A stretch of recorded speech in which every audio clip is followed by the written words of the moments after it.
Oh,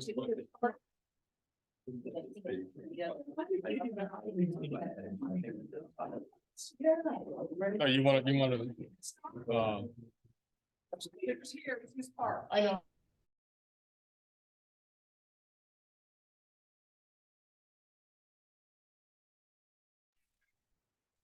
Okay, can everybody hear me on Zoom? I think so. Okay, I'm Phil Columbus. I'm the photo chair of the James River Camera Club, and I'm hearing myself, so it's really distracting. My brain is about 30 seconds behind anyway, so it works out well. So anyway, I'd like to welcome everybody here, and we have I think we have a new guy completely. Yes, sir. Welcome. Thank you. And welcome to the folks on Zoom. His name, Yes, you want to know his name? yes. Nice to meet you. My name is Ken Comfrey, and I just moved into the area. Oh, congratulations. All right, and introduce Rocky Luria. He's an old friend of ours. Our sons played Little League Baseball together. And he has how many thousand pictures to? About 200,000 pictures to transfer from analog to digital. So he has a big job ahead of him. All right, the first thing we're going to do now, see, I got to share my screen.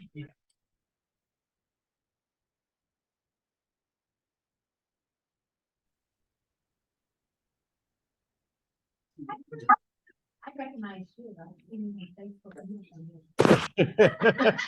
And our speakers here too. How do I share my screen, by the way? I've never done that. down the Lower left, lower right, lower right. to the little green, Share screen. Okay. and then select which one you want to share, Okay. and then hit share again. Got it. All right.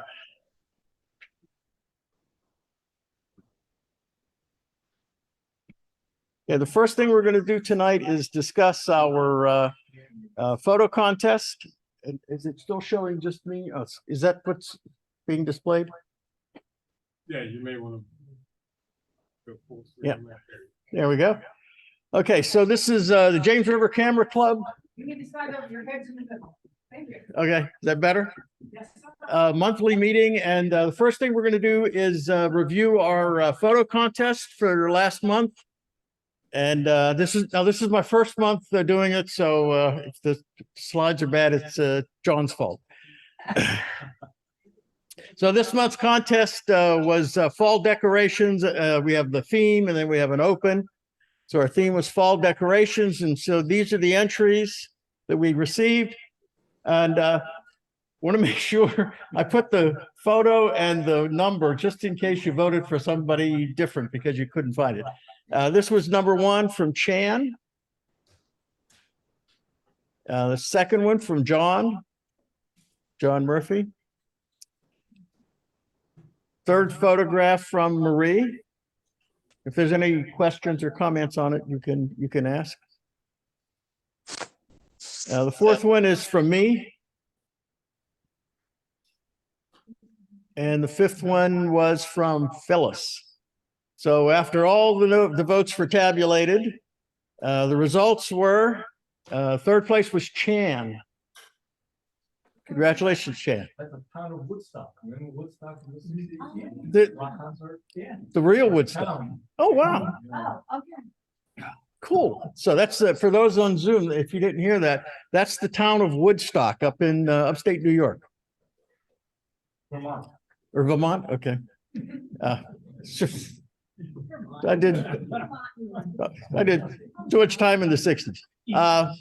Second place, Phil Columbus, and this was a club event, by the way. I think Kemp organized the lighting of the cressets at Colonial Williamsburg. So thank you. And the winner was John Murphy. So that was nice. Yeah, this.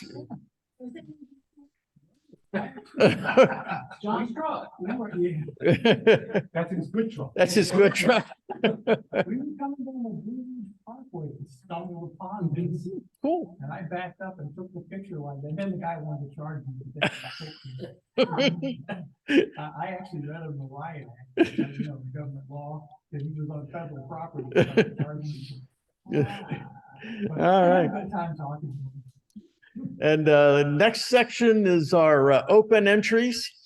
The first one is, first one came in from Chan, and just so everybody knows, you all have a chance to win this month because Chan's pet squirrel that he always gets to pose is on a cruise in the Caribbean. So we all have a chance this month.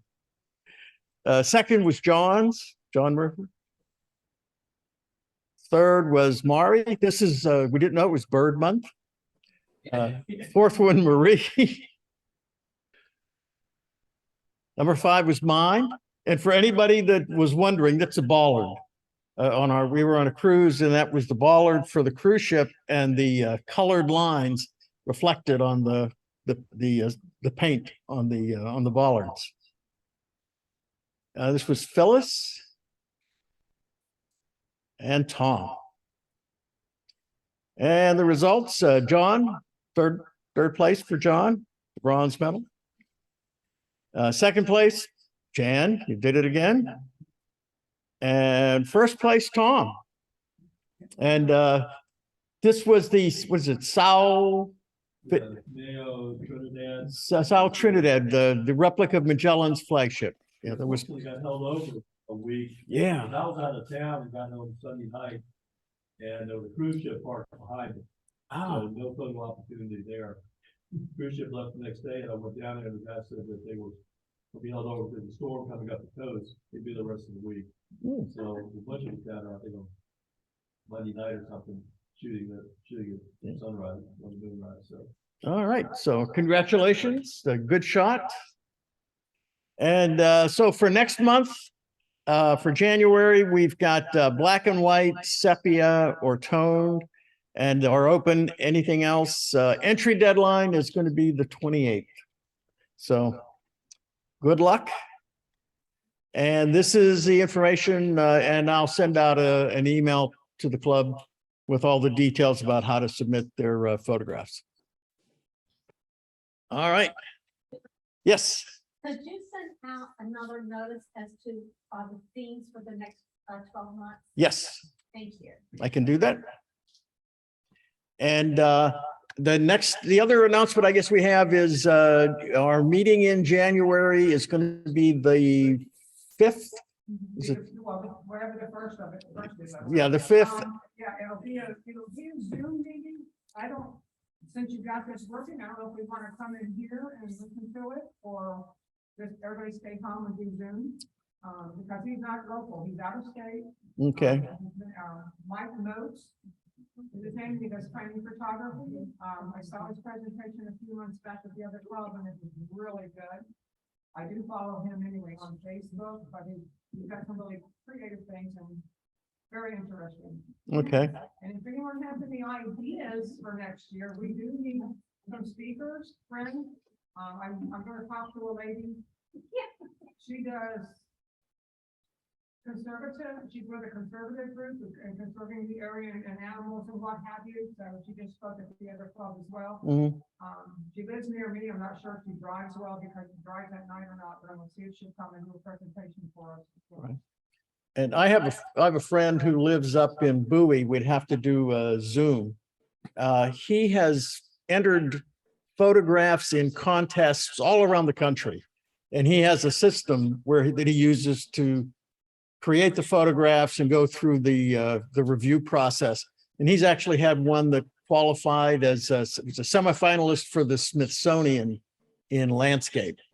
So he's quite accomplished, and he knows the system and knows how to work it. And he has a presentation all prepared on what the process is and how to do it. And I'd be more than happy to invite him to do a Zoom presentation if you guys would like to see that. Some of you will remember Jesse Bryan. He did a presentation years ago. He's back in the area. He moved away and now he's back in the area. I'm gonna see, he's been out on his jet ski doing catching whales. And it's like, oh, anybody want to do the whale watch? Good, sure, I do come next year. So anybody, I want to try and line up a thing and go do that whale watch. I was gonna see if he would come and talk to us, do us a presentation on it. He does great photos. Yeah, well, Okay. what island was he in? Aruba? Anyway, whatever island he was, he got some beautiful pictures there. So it could be a combination of, you know, what he did in the island along with what he's doing here on jet ski. So, Todd, that's what you can do, is go jet skiing and get your photos.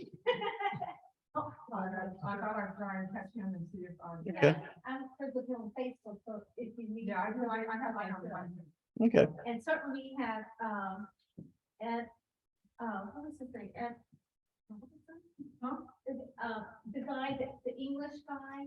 Yeah. England. Yes. Eddie Eddie Robinson. Yes. Anyway, we can certainly get him, because we would have something else already for us to do, that he could present right away. That would be good.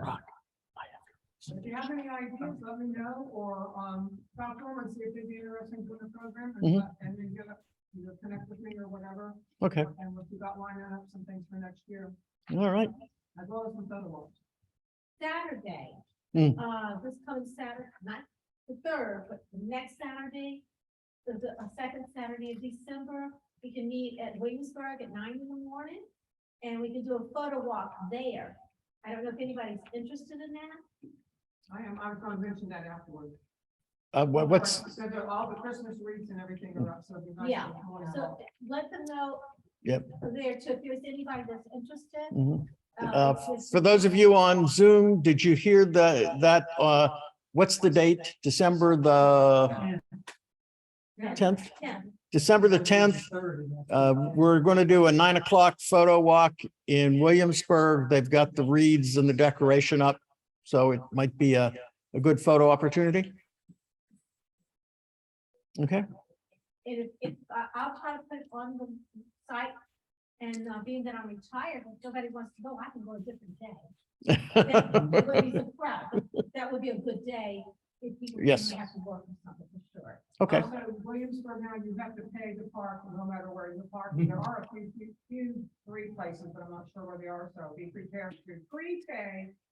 You gotta put in how many hours you think you'll be there. Yeah, some of the, there's an app on your phone that you can use to park.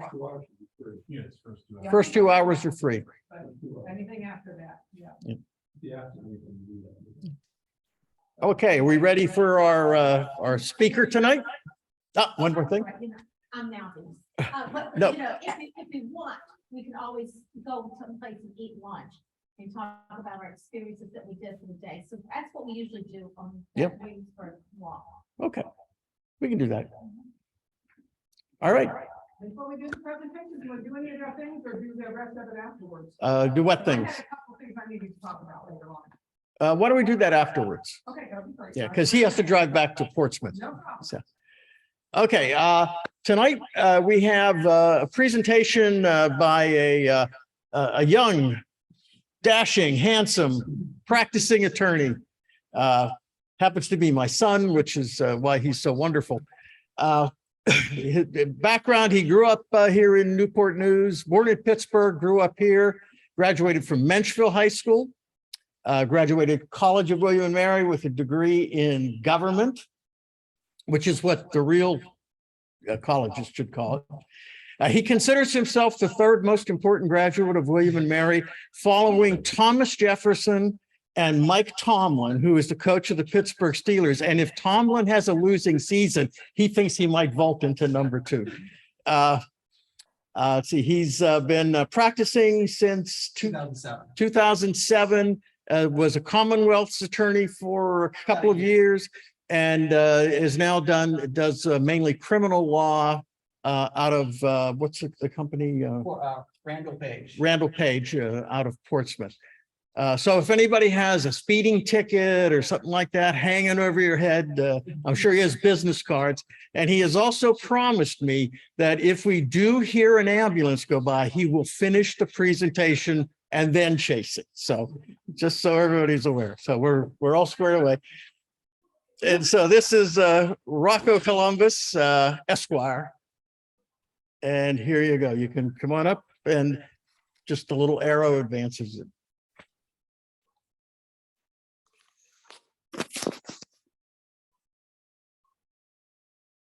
I'm third behind Thomas Jefferson and John Marshall, who was our first Supreme Court justice. I'm ahead of Tomlin and John Stewart.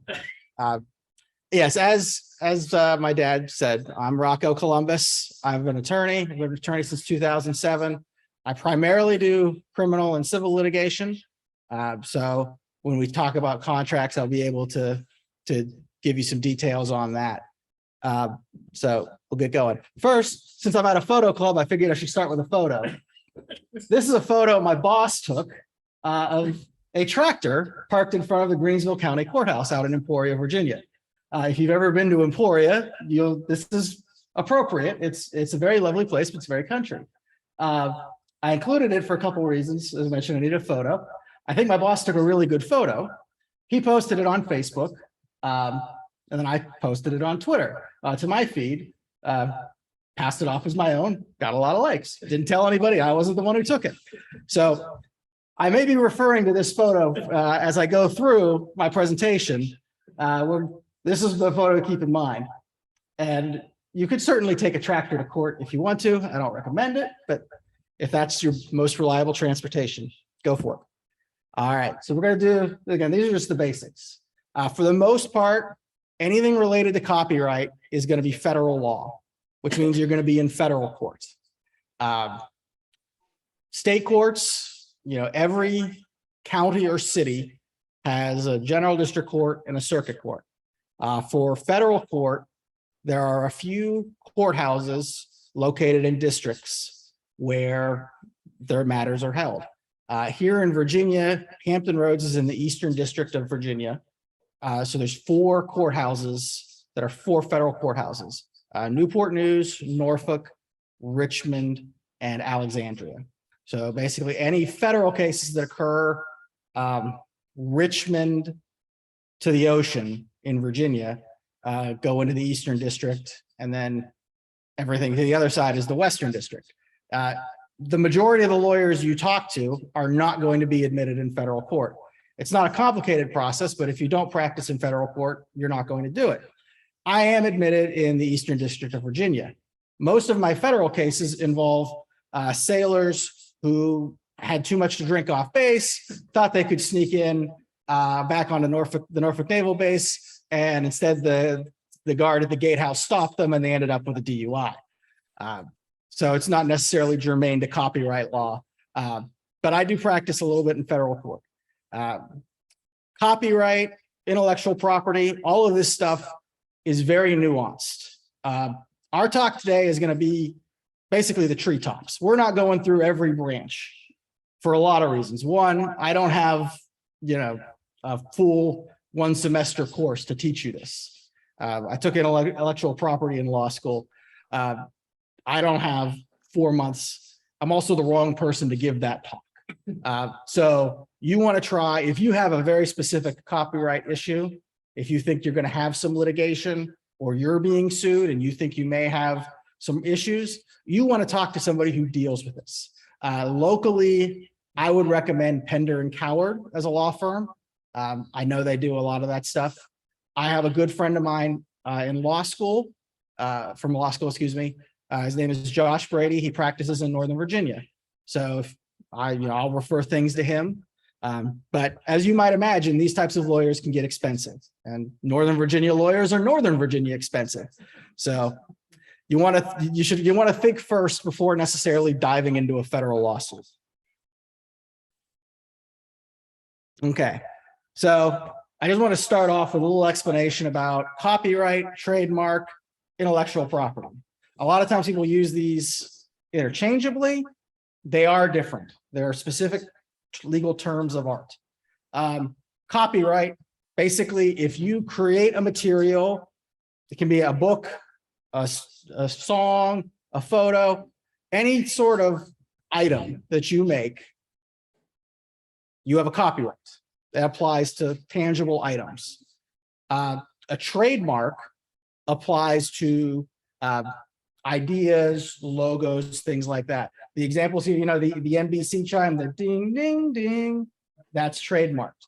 Back in the 60s, Harley Davidson actually tried to put a trademark on their engine sound because it's very distinctive. I believe that was struck down or wasn't granted because the other Honda and all the other motorcycle companies objected because they want their vehicles to sound like Harley. Because it's, whatever you may think of Harley Davidson, I'm not a motorcycle person. I've heard from motorcycle people who have strong opinions.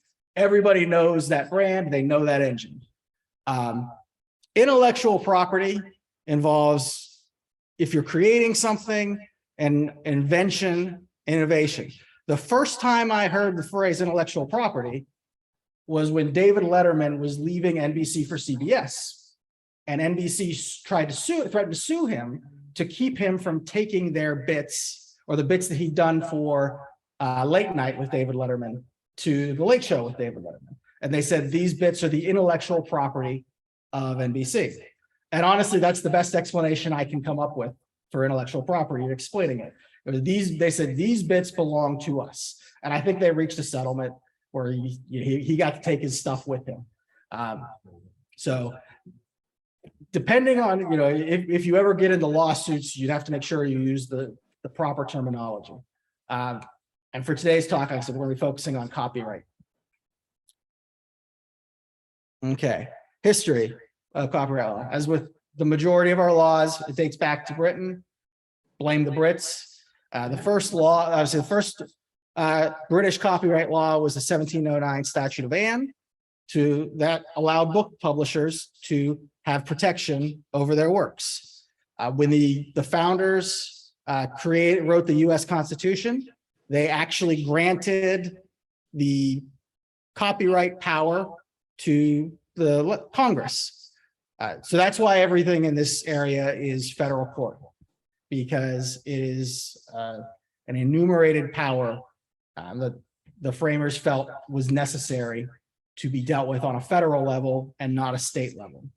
The first copyright law basically was passed in 1790, and you had the copyright for 14 years, then another 14 years. And it's been amended, It was most recently amended in 1998. It's known unofficially as the Mickey Mouse Protection Act.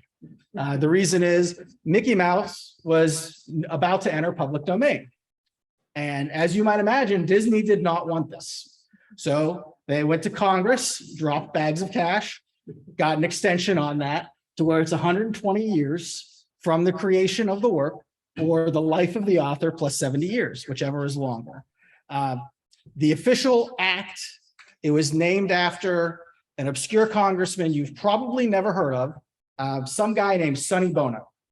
Apparently he was big in the 70s. It is, I don't know, he's got a mustache. So it's officially the Sonny Bono Copyright Protection Act, in case you ever need to know that. If you're ever on Jeopardy and that comes up, that's who it's named after. I believe he passed away before it officially passed, but he'd sponsored it to try and get it through because he had some works that he didn't necessarily want to enter the public domain anytime soon. Okay, how do you make a copyright? Copyright is secured officially when a work is created. So going back to that photo that my boss took, technically, as soon as he hit click on his phone camera, he had a copyright on that photo. So as soon as you take a picture, as soon as you write something, you have the copyright on it. Do you have to file anything? No, you don't have to file any paperwork. You can register it. We're going to talk about that in just a minute. And there are benefits. There are also drawbacks. But you don't have to take any steps to to stake out your copyright. You have it. That photo belongs to you. That work belongs to you. So you have the exclusive control over it. And if you want, you could put the fancy copyright symbol on it. You don't have to register. You don't have to fill out any paperwork. If you've done it, if you have a photo and you want to put that symbol on it, go right ahead. Yes, ma'am. it's still yours, but is there an issue trying to, if someone was to start posting it like Right. it's theirs on something? Well, and that's something, we're gonna talk about that in a little bit, but yes, yeah, the idea, yeah, it's that one of the reasons why you put marks on these and put, stamp your name and date on it is that it is a presumption that it belongs to you. And it's, if somebody else posts it, it's pretty clear that it doesn't belong to them if your name is on it.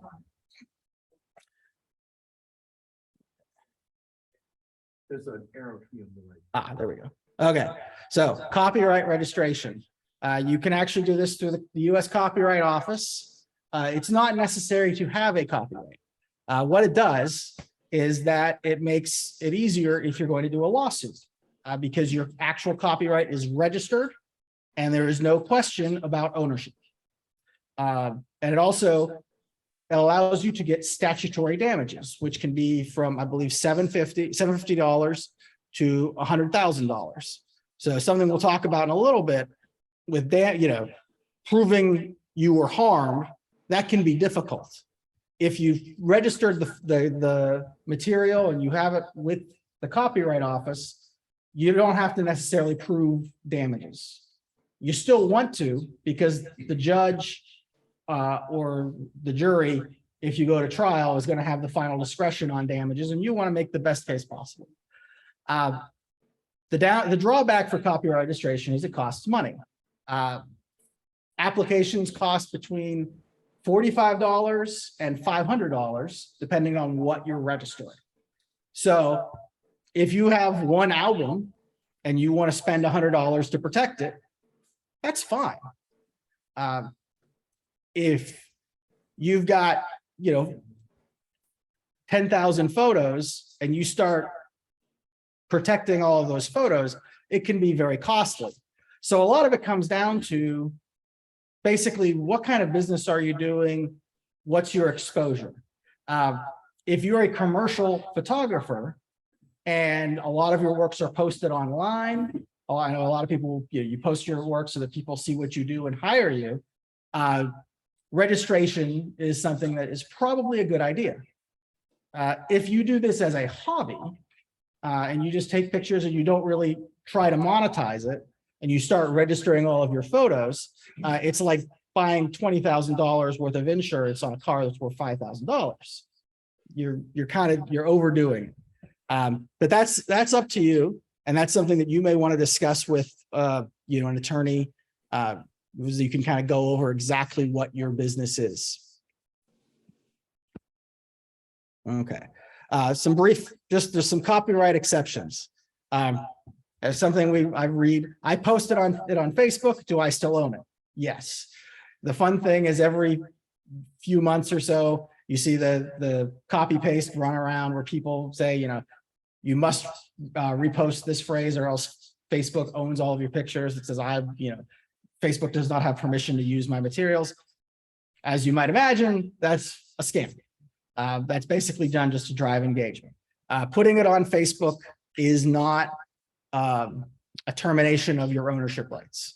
What it is, it's making it available to everybody. So, for example, if you post a funny photo outside the Greensville County Courthouse, one of your employees may decide to take it and pass it off on his own. Wouldn't know anyone who would do that. Making something visible public, as I said, doesn't terminate your copyright. You might hear the phrase public domain. Again, that's not putting it on Facebook. That's a specific term. It applies to works that the copyright term has expired, or the person who wrote that work or made that has abandoned their claim. They're not enforcing it. You're expected to protect your claim, and sometimes they decide it's not worth it anymore. So that ends up in public domain. Now, obviously, if somebody takes your photo and claims it as his own, even if you've posted it on Facebook or you've posted it on a photo website, you can sue them. You have to prove damages, but you can sue them. Another exception you hear is fair use. If you post something on Facebook and somebody else uses it, they can't say, oh, it's fair use. It's a very limited exception. And it's very specific.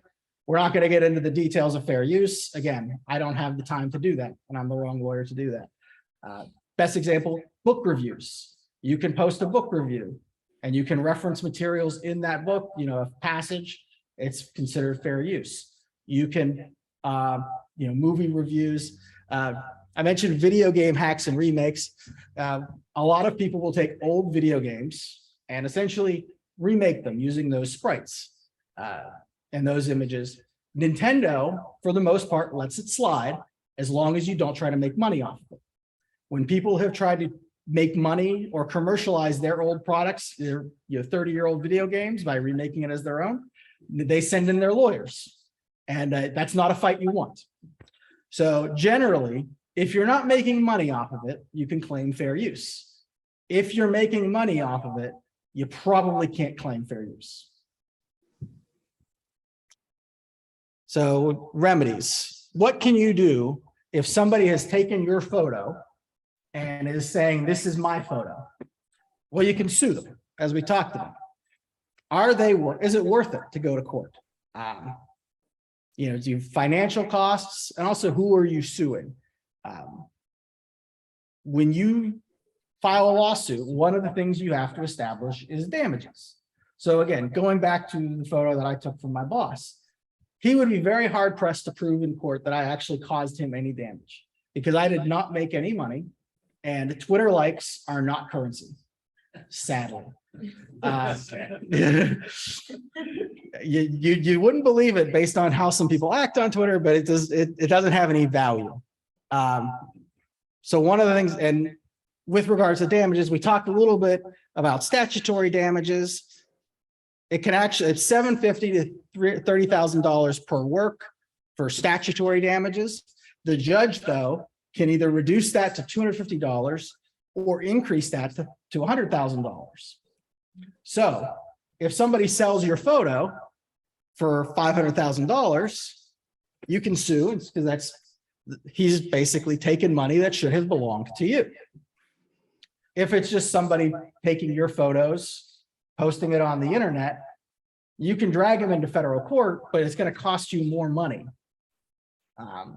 So you have to think before you do any of that, what can I do to stop it?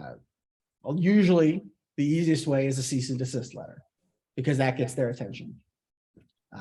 And then it gets to an argument of whether, what exceptions, and you tell them, no, you don't have this. And once you threaten them with a suit, they back down.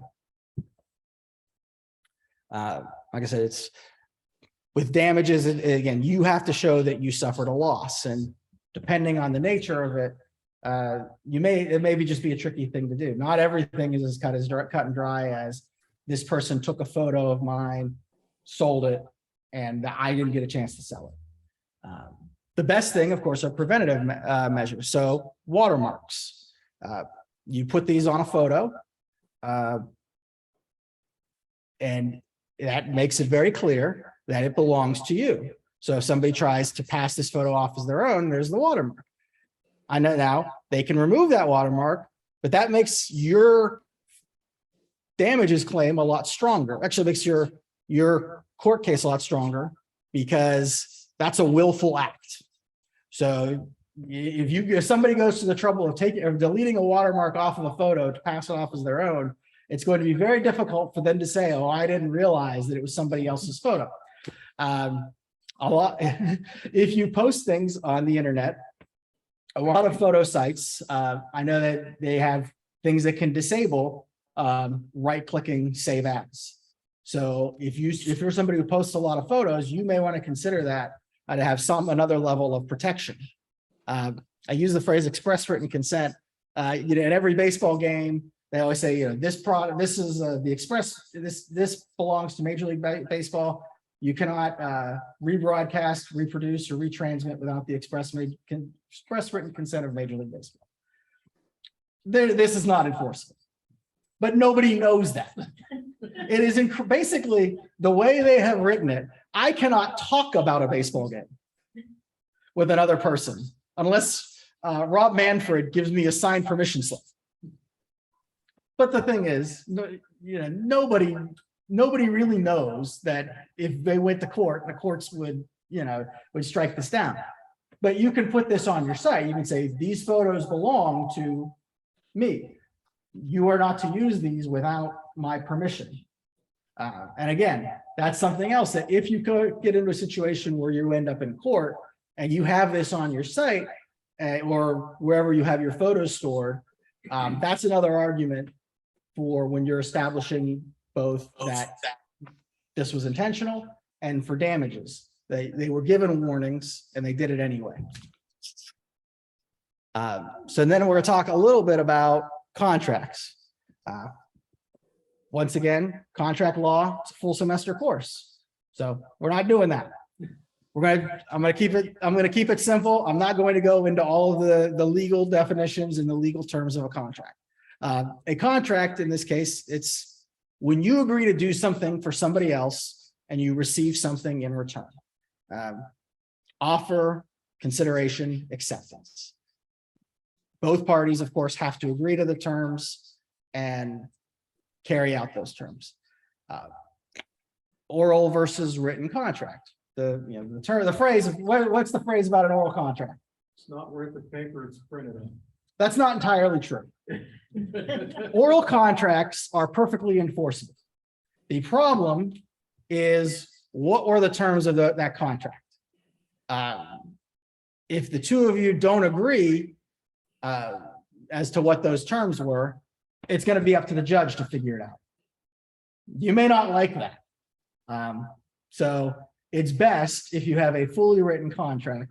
So if you're agreeing to take photos for somebody or agreeing to let somebody use your photos, you want it in writing. If you have an oral contract, that's fine. Just make sure everybody is clear on the terms. The other benefit to a written contract is if there's a breach of an oral contract, you have 2 years to bring a lawsuit. If there's a breach of a written contract, you have 5 years to bring a lawsuit. So there's a longer statute of limitations because they want to encourage written contracts. Also because after 5 years, who's going to remember a contract, an oral contract? Does it need to be notarized? Does it have to be done at a law firm? No. It can be, you sign a piece of paper, the other party sign a piece of paper. You don't have to have witnesses. These are good things. It lends credence to the document, makes the judge more likely to believe that the document is legitimate, but you don't need all of that. You should ask a lawyer to review your contract. Contracts can be traps. There's wording that you may not understand. You want somebody who has some experience with that to make sure that you're not signing something that you don't understand. And the reason why that's important is judges are almost always going to enforce the written words on the page. And I didn't understand what I was signing is not a defense. Basically, there's two defenses to a contract. Duress, like meaning you signed it at gunpoint, or that it shocks the conscience, that the terms are so unfair. As you might imagine, judges don't like to use either of those. And I've had cases in both directions where I've had unfair contracts and the judge has said, well, there's nothing I can do. Two parties signed it. I'm not going to substitute my judgment for their judgment. So you want to be very careful about what you're agreeing to before you agree to it. You can contract to do pretty much anything you want for whatever terms that you and the party can agree to. For the most part, if there's a breach of contract, and a breach just means one party is not abiding by the terms of the contract, any sort of contract claims are likely going to be in state court. There are some situations in federal where it would end up being in federal court, but those are edge cases. So again, more lawyers practice in state court, so you have an easier time finding somebody to take your case. Specifically with contracts related to photographs or photography or photography services. Let's say you reach an agreement for somebody to use your photos. just because you're letting somebody use those doesn't necessarily mean you are giving up your ownership rights. This is what's called licensing. You're allowing somebody permission to use those photos, but you still own the photo. You can also sell the photo, in which case, if you're selling the photo, you're selling the ownership rights. So when you're contracting and you're allowing somebody the photo, you have to ask, do I want to give them the photo itself and understand with the understanding that I can't profit off this photo in the future? Or do I just want to allow somebody else to use it? How much should you get paid for your photo? Whatever they'll give you. Again, contracts or whatever the two parties agree. It comes down to, what they'll agree to. Ownership rights, waiver clauses. A lot of times in contests, a lot of contests have clauses where you may be waiving some sort of your rights to the photo. Usually it's a very limited waiver where you're giving whoever you're submitting the photo to, you're giving them permission to use it, but you still have the overall ownership rights. Back in the 2000s, there was a band called Limp Bizkit. Their guitarist left the band, so they staged a contest with amateur guitarists to try out for the band. These amateurs were shocked because they had to sign a waiver, and part of the waiver said, you can't do when you perform for us, no covers. And so you have to, all originals. Oh, and by the way, we own this riff that you're playing for us. And so if we profit off it or we use it, you don't get anything. They weren't too happy about it. So, and then they ended up just hiring just a professional musician. They didn't even pick someone who showed up for the contest. So the point is, if you enter a contest and there's a clause there with your photos, read it carefully. And if this contest is going to require you giving up this photo and you don't want to give up the rights to the photo because you think you can make money off of it, you may not want to enter that photo. You may want to enter a different photo that's less commercial. So in summation, you own your photos until you decide you no longer own them. You don't want to own them. So if you either abandon your protection or you let somebody else, you transfer it, they belong to you. And nobody could say, oh, well, you put this on the Facebook and you didn't say anything for 6 months, so it's mine. It's not how it works. Generally, federal lawsuits are not going to be cost effective. Again, if you're running a business and you're selling your photos, or you have commercially viable photos, it's going to be worth it for you to go to court. But if all you're doing is, if this is a hobby to you, spending your free time in downtown Norfolk or downtown Newport News on a federal copyright lawsuit where there's very little money involved just isn't the best idea. Your best thing to do is to protect yourself, to make it harder for people to take your photos, and to make your photos identifiable to you, so that there's no questions about who took that photo and who owns that photo. If you have a contract where you're allowing people to use your photos, make the terms as specific as possible. No lawyer has ever thought a contract is too specific, and no judge has ever been upset because a contract was too detailed. They've never been upset about being spoon-fed. And do not be afraid to ask a professional for help. You don't have to be stubborn. What? No, I just thought you don't have to be stubborn. If this is not your area and you're not sure, ask somebody whose area it is, and they will tell you what you're going to do. Again, going back to their pop culture example, I remember talking about the Goo Goo Dolls and their first management contract and their first contract with the record label, and they were just going to sign it, but they had a lawyer they happened to know who was a divorce lawyer. He wasn't even a contracts lawyer, and he told them, do not sign this contract it is a trap. You will get no money. They're going to own you for your entire lives.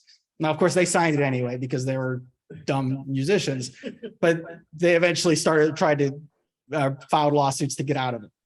The point is, ask for help, follow it, whatever help you get. Now, so that's my presentation. If any of you have any questions, I'll be glad to answer. I know in medical, if you get an answer, but Yeah. you're not clarified about it, they always suggest a secondary opinion. Yes. Do you suggest some of that type of thing? If you get into something and you're not quite sure, the lawyer's reading it right, you just go to some. Oh, absolutely. I mean, I have told people plenty of times, look, this is my opinion. You may find a lawyer who feels differently. You know, especially with things related to copyright issues, and you start talking about what, in this case, you know, with photos, it's not so complicated because it's generally either you took the photo or you didn't. But when you're talking about derivative works, whether or not what you took is, or your work is related to somebody else's copyright, that stuff isn't necessarily black and white.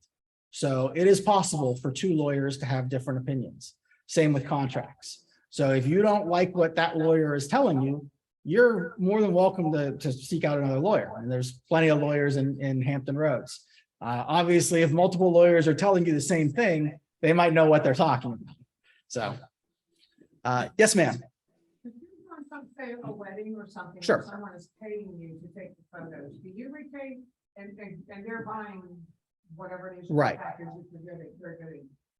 Do you have, as the photographer, do you still keep any rights to it to be able to use it like in your portfolio to kind of show Sure. some of the different work, or is everything theirs? Well, that's going to come down to what exactly is part of the contract. So that should be. And that should be written down. Generally, if you're taking the photos, those photos are going to belong to you. And if you're selling, again, and then you're turning those photos over, I think you would still have the rights to use those photos commercially, because you were the one that took it. But that's something that, come down to the specific contract. I remember when for our wedding, we had to sign a contract with the photographer about, and in there was clauses about who owns it. So that is something that you can contract away. Either you can give the rights to the photos. He was actually my fallback plan. So had my now father-in-law not paid for the photographer, the backup plan was to buy a new camera and say, hey, Dad, surprise, you're taking pictures, because the budget was tapped out at that point. I couldn't afford a wedding photographer. I've never shot a wedding, and his would not be the first one. It's funny, I found out doing that why weddings are so expensive. And it was explained to me that in the old days, when they were married, photographers made all their money selling reprints of their photos. So you could charge a couple $100s to shoot it, because then later on they could turn around and resell your photos to you. Now, of course, they can't do that because everything's digital. So you have to get your money up front. So that's important. If you are shooting weddings, get your money up front, because once you take the pictures, because it's so easy to reproduce photos these days, you're never going to see them again. Any other questions? Yes. I mentioned it to you, but addressing work for hire. Yeah. Well, again, if you're doing work for somebody and you want your terms of your contract set out, again, with as many details, scope of employment, what you are expected to do, where and how long this will go, and again, anything else regarding to the ownership, write all of it down. The more detail, and if the other party doesn't agree, they don't agree, and that's fine. But you ultimately want to I would recommend on those, if you're being hired, have a written contract where you agree to all the terms. And again, with photos, you probably want to discuss who's going to own them, especially if there are things where there's, future commercial possibilities. Yes, sir. Got a question Yeah. for you. Say you have a set of photographs. Sure. Like a wedding. Yeah. That were taken by a professional photographer. Yes. They provided you with either paper copies, digital copies. But they took the photo, but it was of you, Yeah. for you, you paid them to do the work. Right.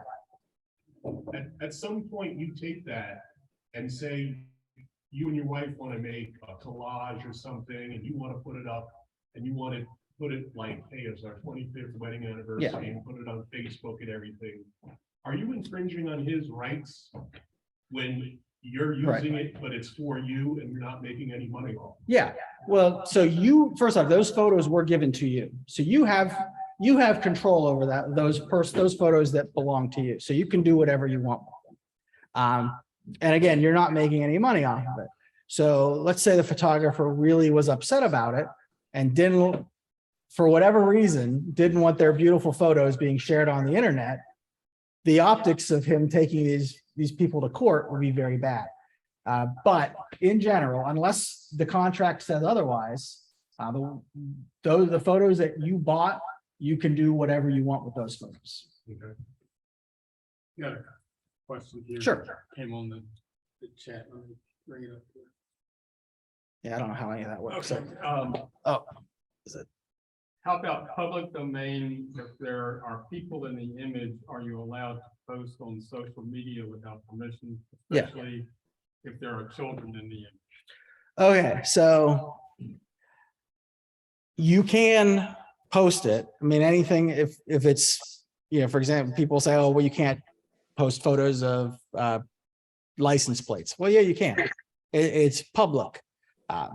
You do have to be careful when posting photos of people you don't know. But in terms of, it's not really a copyright issue. It's more, it can be an invasion of privacy issue, depending on the photo, what that photo is of, where that photo was taken. But there's nothing that blocks you from posting photo. I mean, I could take a picture of everyone here and I could post it on Facebook, and I would be legally within my rights. Of course, if I started writing things about you, then that gets into defamation, and that's a different area of the law. Right. See, the truth is an absolute defense when it comes to defamation. Yes, sir. Normally, to follow up to that, his question. Yeah. Normally, you're usually your problem, you can't use that photograph for any commercial purpose. That is 100%. And if you start, So you yeah. think the media posting generally be okay, don't sell it. yeah, if you try to make money off of somebody else's likeness, you're going to get into problems. And that's not really a copyright issue. That's a likeness issue. But yes, if you can't make money off somebody else without their permission. Correct. Carry a model release. Yeah, exactly. Yes. Hey, I shot this lovely photo of you. May I sell it? Here, sign this. I'll give you $5. Any other questions? Yes, sir. Trying to make copyright law simpler, and I may have missed it when I'm done. Right.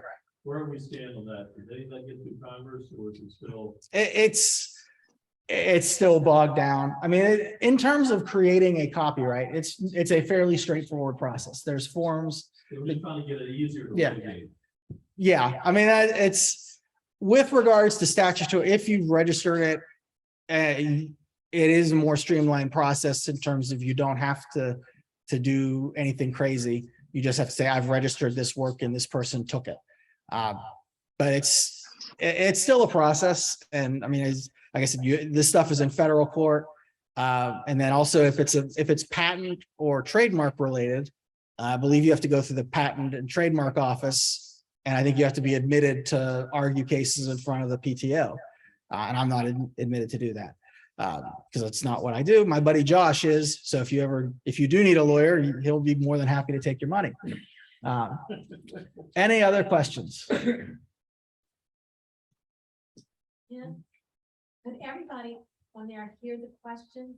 Or is that? Yeah, something- yeah. Okay, so that's something we don't have to worry about next meeting if we do this again. Right. Okay, good. So really what it comes down to is copyright, patent, trademark, intellectual property, Yeah. all of these. unless you're really gonna make a lot of money on it, it's almost worthless to somebody unless you're doing it as your core business and you take pictures of iconic things. Yeah. And you will have that photo for life, like the Kennedy assassination or any of those type photos that are iconic. But other than that, you're really not protecting anything because you're gonna spend as much to protect it as you're probably gonna make it. That is in some ways what it comes down to. I mean, if you're just taking photos of birds, random photos of birds, they're going to have a lot of value to you. They're not necessarily going to have a lot of value to the public, which means that, one way to look at it is people are less likely to steal that and try to make money off of it.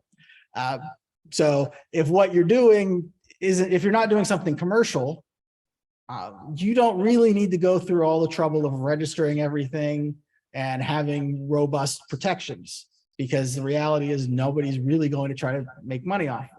If you're a wedding photographer or you do a lot of photography where your work is for sale and part of your job is publicizing your work so that people see what kind of work you do and hire you, then you want to protect yourself because you're more commercial.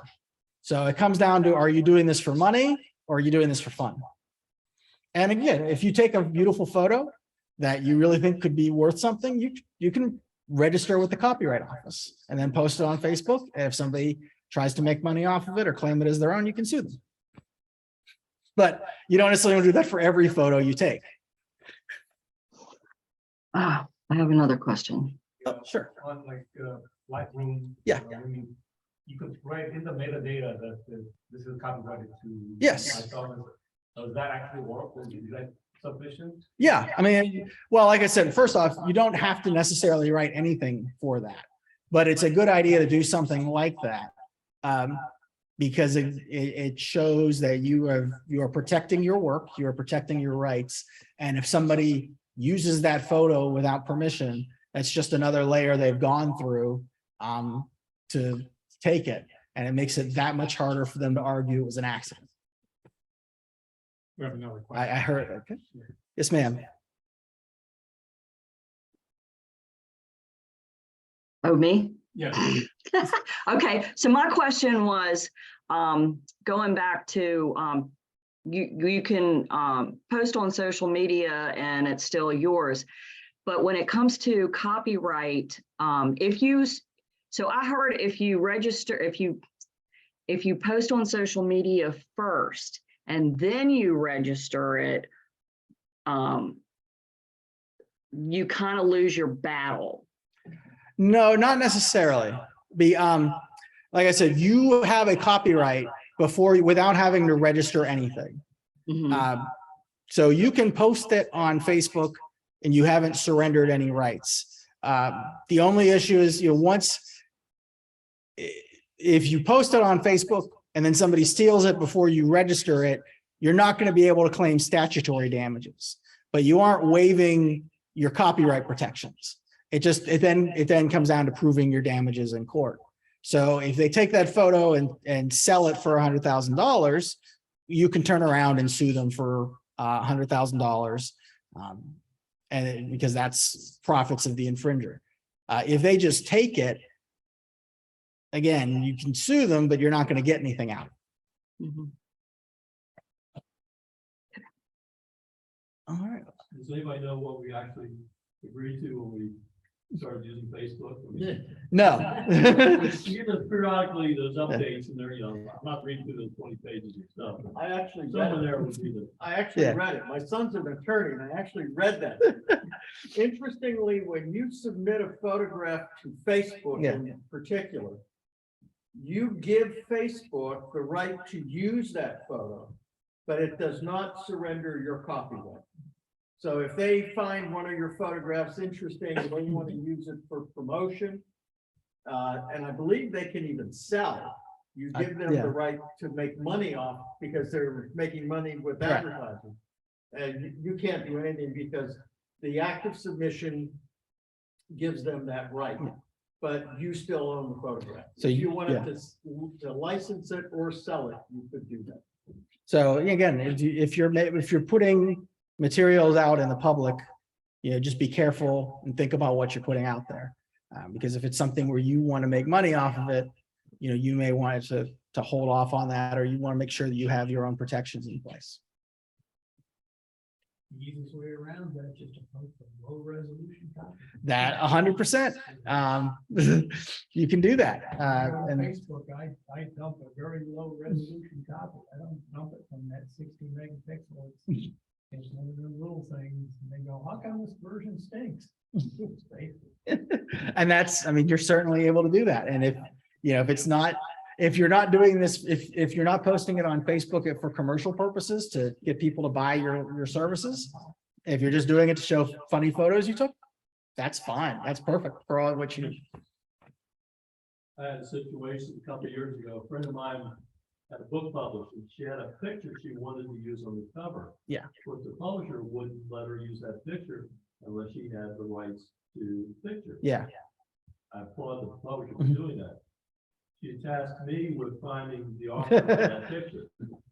So do a Google search. Yeah. And then there's 91 postings of that picture on the internet. It took me a while to find that Mhm. article in the UK is actually on the picture. Yeah. I contacted people who used the picture, who both all came back and said, oh, it's public domain, and we just downloaded it. Yeah. It's But I said, find the photographer. yeah. In the UK, we were able to buy the rights to get it. There you go. Yeah. Publishers don't want to get sued. Their legal departments try to avoid that. But yeah, again, you post something on the internet, people can take it. But just because you post it, you still own it, and you still own the rights to it. So, the mere act of putting something out into the public doesn't terminate your copyright protections. So most of us all take photos just for fun. Right. Making money at this, but say that, well, because you're really talented. Yeah. 10 years down the line, you become really a famous photographer. Right. In the beginning, somebody wants to take your picture and use it on something. You are so honored. You gave them all the rights and privileges to Right. use it any way they want.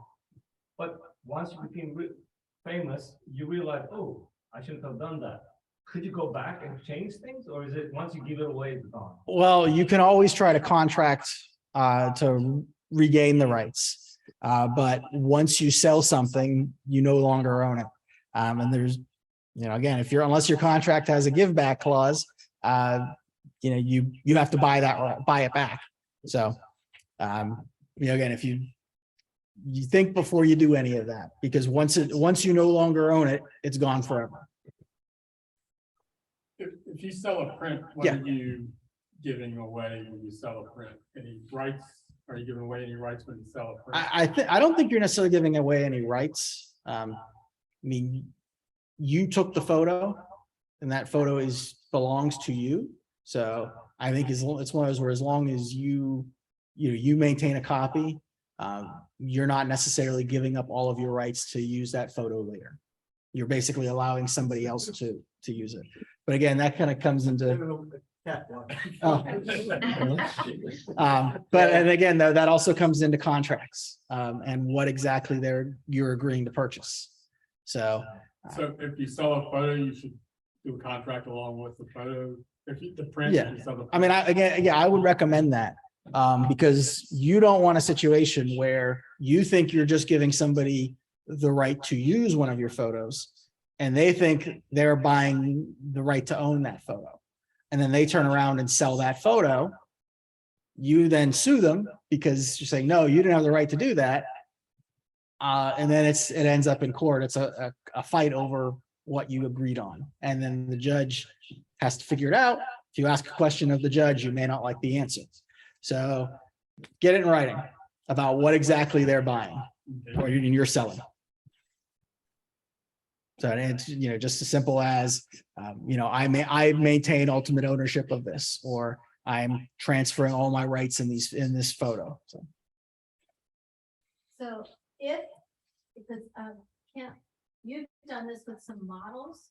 So if you have a model, I don't know if you get a contract with the models that this is what they're doing, you're paying them to be a model, but they don't have any rights to the photo, or do they? It all depends on the contract with the model. You can grant them some rights. They can use it, maybe in their portfolio or something Okay. like that. Yeah. So do y'all get a contract with the, models that you use, or is how we don't? Not often, because nobody's planning on selling the photos. And the model is not, she's just doing it for, That money for that yeah, time. for the time. Get a contract. Absolutely. Contracts are good. They're very, very, very good. They explain everything. They make life a lot easier for everyone. So. All right. Well, thank you, everyone, for your time. And like I said, if any of you have any questions, or if anybody has some family members who have criminal problems, I will be glad to help you out. Our fees are reasonable. Yeah. Thank you. Ready.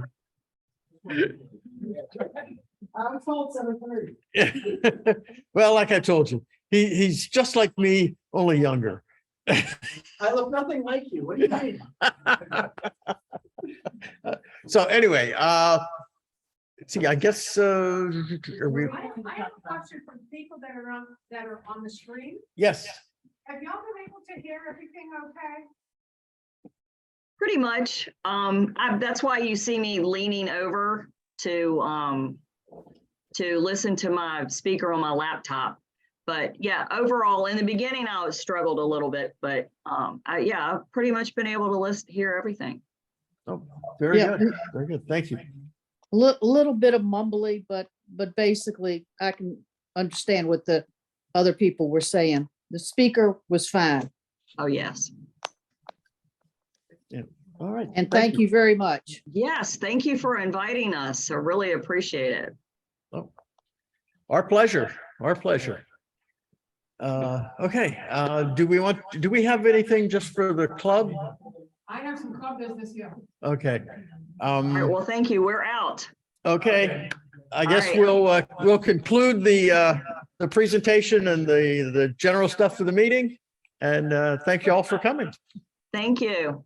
Okay, Bye-bye, thanks. thanks a lot. All right. All right.